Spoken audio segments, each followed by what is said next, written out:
Hi everyone, Samantha from Trying to Get By. Tilly's making noises as usual. Oh well. So I've recently made some butter from some cream that I was donated, and leftovers from that was some buttermilk, and I wasn't sure what to do with it, so I had a bit of a trawl on the old Pinterest and found buttermilk biscuits. Now these are the traditional biscuits that Americans generally use for the biscuits and gravy recipe, and I've never made them before, so I thought I'd give it a go. Let's have a look how we make it. Here we go with some buttermilk biscuits using the buttermilk that I had left over from making some butter from a carton of cream that I was donated. I have videoed that. I will post it at some point, and you'll be able to see how to make your own butter if you get any discounted cream. Anyway, this is 2.5 cups of self-raising flour. It's been in the freezer only because I always freeze my flour before using it once I've brought it home from the shops. And it says in the recipe to use chilled flour, so this is absolutely perfect. Into that, I'm going to put 1/2 cup of the grated butter. So I'm going to add this a little at a time and just kind of work it through.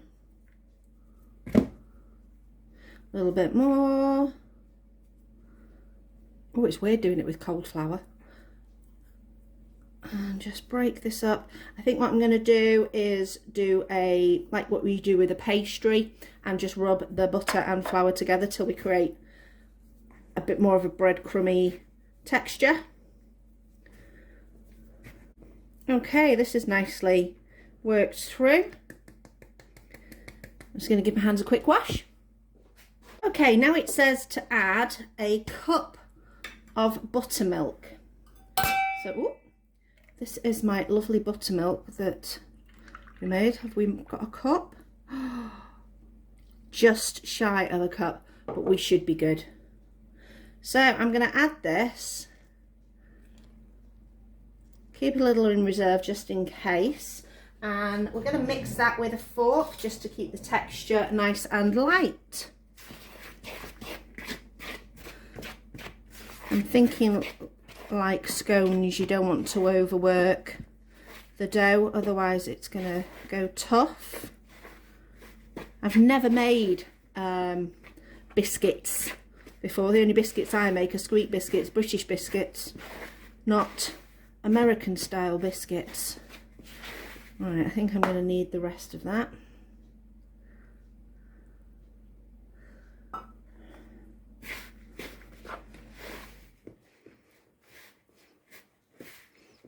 So this feels like it's coming together. Right, let's have a see if I can get this to come into a dough. Still feels like it needs a little bit more moisture, so I will probably add, if I had more buttermilk I would add a little bit more buttermilk, but as I don't, I will just add a scant amount of cold water. This water is just in the same thing that I did with buttermilk. It's from my fridge because we have a little dispenser. So if not, just let your tap run for a little while just to make sure it's nice and cold. Or if you have some ice, pop some ice in your water for a little bit. This feels like it's coming together better. Definitely. Right, I'm going to put this out and do it on the work surface.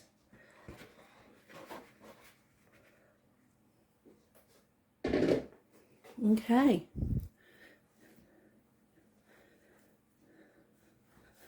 Yeah, this is coming together. I can still feel it's got a good little bit of stickiness to it. Okay.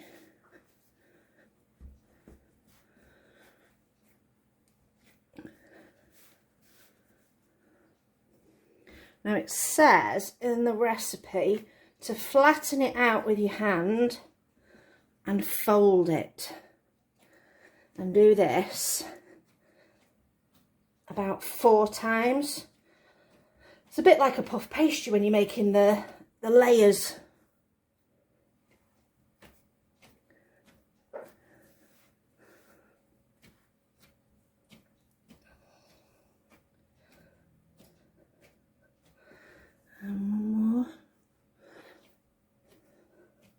that 3 or 4?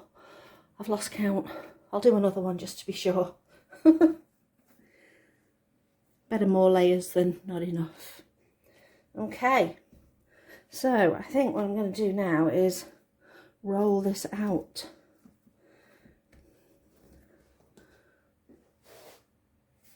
Rolling pin at the ready.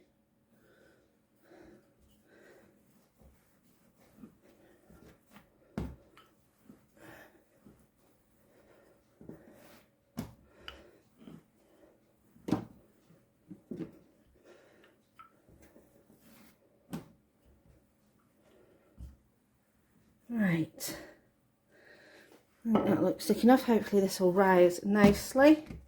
I'm going to cut it out using not the fluted edge, the straight edge, and the recipe specifically says in and out. Do not twist because you will mess up those edges.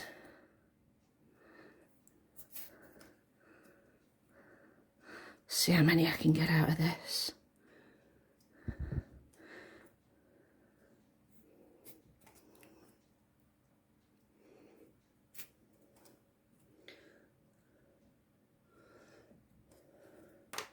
Okay, here we are, all nicely done. If you have a look, I don't know if you can see, there are some quite nice layers going on there. Now, my big question is, these main ones I cut out using the first piece of dough, but then these last ones were cut out, you know, when you've got the scraggy bits left over and you've put them all back together and then you roll it out again.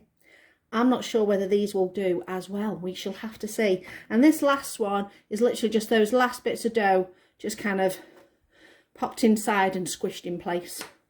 So this goes in the oven at 450F, which is about 220C. Knock about 20 degrees off for your fan oven. And I think they're about 10 to 12 minutes. And we will have a look and see. These have just come out of the oven.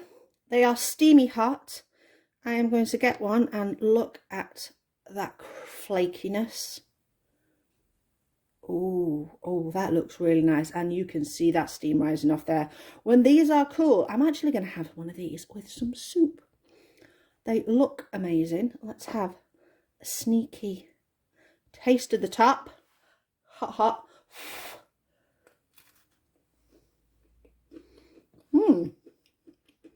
Very nice.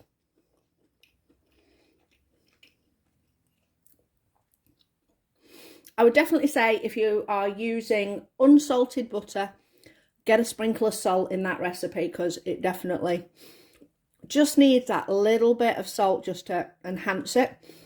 Other than that, absolutely scrum. So what did you think of those buttermilk biscuits? I had them with my soup and they were yummy. I would definitely add a pinch of salt, like I said while I was making them up at the end. And yeah, let me know in the comments below, what have you made with buttermilk?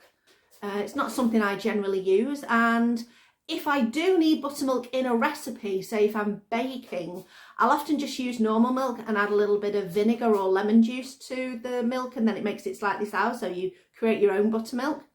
But that was delicious. I will say that don't keep them more than a couple of days. I was finding on the 3rd day that they'd lost their freshness. I had them day 2 with some breakfast items, some vegan bacon and some scrambled tofu, and they were still delicious then, but definitely 3rd day, not so great. So if you want to keep them longer than that, I'd probably just wrap them up and chuck them in the freezer. So thanks for watching. Hit me up in the comments and I'll see you next time.